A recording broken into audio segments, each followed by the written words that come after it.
दर्शकों का स्वागत करता हूँ। मेरा नाम अनिल कुमार है। मैं ऑल इंडिया टेस्ट ऑफिस के द्वारा 1 वर्ष की ट्रेनिंग करने के बाद गाइड का लाइसेंस प्राप्त किया। मैं यहाँ हिंदी, इंग्लिश, बंगाली अपने इंडियन टेस्ट के लिए Japanese, Sindhi, Chinese and scholar के लिए कोर्स करता हूँ। क्योंकि बेटा आप जैसा देखने आए हो, ये विदेशी लोगों का बहुत बड़ा प्रेम है। आप भविष्य में जितनी परीक्षाओं में बैठेंगे बहुत सारा ऐसा प्रश्न आपको मिलेगा जो नालंदा के बारे में होगा। तो मैं आपको जो कुछ बताने जा रहा हूँ, आप उसे अपने दिमाग में एकदम बैठाने का कोशिश कीजिए, जो जीवन भर काम देगा। क्योंकि भविष्य में आप जितनी परीक्षाओं में बैठेंगे नालंदा का क्वेश्चन अवश्य ही होगा। तो ध्यान देकर सुनिए, शांति बना के सुनना आपका कर्तव्य है। क्योंकि हम बोलने वाले एक हैं, आप इतना लोग यदि आपस में टॉक जैसे करते हुए चलते हैं तो हमारा बोलना असफल होगा, बच्चे नहीं सुन सकेंगे, है ना। इसलिए ध्यान देके सुनिए। आपके दिमाग में यदि किसी तरह का प्रश्न पैदा होगा जरूर हमसे पूछिएगा, हम उसका जवाब देने के लिए सक्षम हैं। हम यहाँ 1995 से गाइड हैं। मेरा 28 साल आप लोग पर्यटकों के साथ हुआ। ध्यान देके सुनिए, ये नालंदा विश्वविद्यालय है। नालंदा विश्वविद्यालय इतना 6th सेंचुरी BC से शुरू हुआ है। 6th सेंचुरी BC यानी 600 ईसा पूर्व, समझ रहे हैं।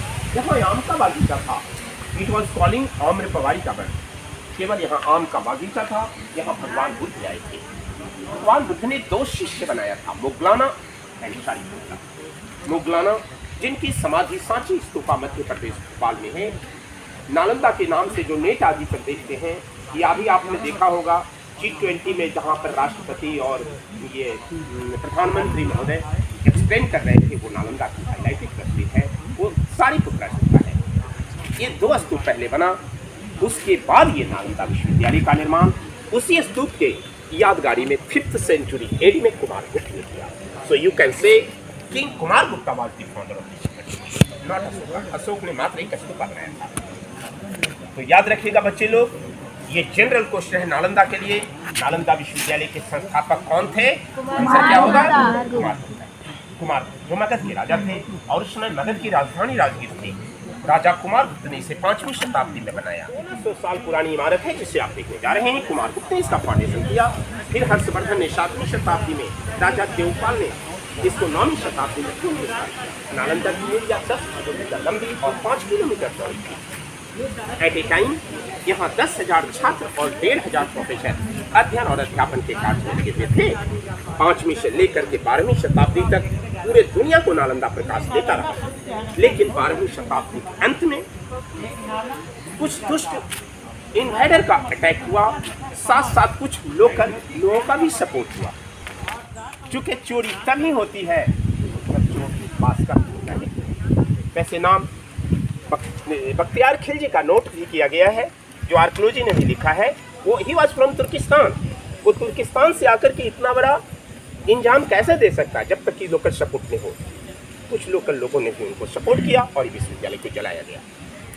3 बड़ी बड़ी पुस्तकालय थी नालंदा में, जिसका नाम था रत्न सागर, रत्न दधी, रत्न रंजका। इतनी किताबें थी जब जलाई गई। ये आपकी नालंदा 6 महीना तक लगातार चलता रहा था। फिर धीरे धीरे करके भूकंप आया और ये पूरी इमारत उस तरह से कवर्ड हो गया था। वो जो टीला जैसा देख रहे हैं भूकंप में, देख रहे हैं बाबू, वो टीला जैसा देख रहे हैं ना, ये पूरा इमारत उस तरह से दब चुका था। अब 1 वर्ग किलोमीटर एरिया खुदाई करके निकाला गया है। 1915 से 1937 के बीच में 22 साल में मात्र 1 वर्ग किलोमीटर एरिया मिला, जो अंग्रेजों ने किया है। बाकी एरिया के ऊपर गाँव बस गया है, खुदाई बंद है, वो चारों तरफ से गाँव है। हम नालंदा की जो जानकारी आपको दे रहे हैं, कहाँ क्या है हम बताने जा रहे हैं, ये हमारी कल्पना नहीं है। एक एक बातों की जानकारी ह्वेनसांग चीनी यात्री की डायरी से मालूम पड़ता है, जो यहाँ का छात्र बाद में टीचर रहा था।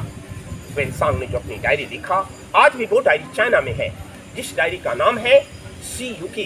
क्या नाम है जी? सी-यू-की। याद रखिएगा। उन्होंने उस डायरी में वर्णन किया था नालंदा के बारे में। नालंदा 2 शब्दों का मेल है, नालंग और दा। नालंग इट मीन्स लोटस फ्लावर, कमल का फूल। जो कमल का फूल ज्ञान का प्रतीक है। दा मने देने वाला, वह स्थान जो ज्ञान को देता है नालंदा है। दूसरा इसका परिभाषा ये है, नालंग ददाती तीति नालंदा, जहाँ ज्ञान देने का शेष ही नहीं है, वो नाम नालंदा है। ज्ञान का भंडार रहा नालंदा। जरा सोच सकते बाबू, यदि आज ये चलता रहता, भारत कहाँ रहता। अभी 1 वर्ग किलोमीटर की, तो अभी 1 वर्ग किलोमीटर की खुदाई हुई है जो हम यहाँ देख सकेंगे। हुएनसांग ने अपनी डायरी में लिखा था, विश्वविद्यालय का जो लैंग्वेज था, पाली और संस्कृत, 2 भाषाएं थी, लेकिन विषय के रूप में कला विज्ञान, आयुर्वेद विज्ञान, चिकित्सा विज्ञान, दर्शन शास्त्र, तत्व ज्ञान, खगोल विज्ञान। सोचिए उस समय भी आपके यहाँ एस्ट्रोनॉमी की पढ़ाई हो रही थी। सबसे बड़ी खासियत थी, नालंदा फ्री एजुकेशन देता था। यहाँ रहना, पढ़ना, खाना, पीना सब फ्री था। सारा खर्चा राजा लोग देते थे, और राजाओं को अपने गांव वाले लोग इतने उदारवादी थे, दान भी देते थे, प्लस 100 गांव का जो रेवेन्यू आता था, टैक्स आता था, वो राजा ही दे देते थे। Good morning to all of you. ये हमारे एक गाइड सर हैं, जिनका sir good name Anil Kumar है। अनिल मेरा कुमार परमानेंट संपर्क नंबर है 9955236150। मैं यहाँ 1995। बहुत अच्छा लगा सर। हम लोग एक स्कूल जो लिटिल लाइट्स पब्लिक स्कूल है, ये सर बक्सर बिहार में अवेलेबल है। कभी भी उधर आना है तो हम लोग का भी स्कूल का नंबर है 9958188570, जिस पे आप उधर कभी भी समस्या इस तरह का आपको फ्यूचर में या कभी ऐसे लोगों को मिले तो इस पर संपर्क कर सकते हैं। हम लोग कार्ड आपको दे के जाएंगे। बहुत अच्छा लगा। ये बच्चों के लिए बहुत एक ऐसा मतलब काफ़ी दिन से प्लानिंग हो रहा था घुमाने के लिए, जो इस हिस्ट्री के बारे में अभी तो हम लोग 1 किलोमीटर के आप जो रेंज बता रहे हैं उसी में अवेलेबल है, बाकी तो बाकी है।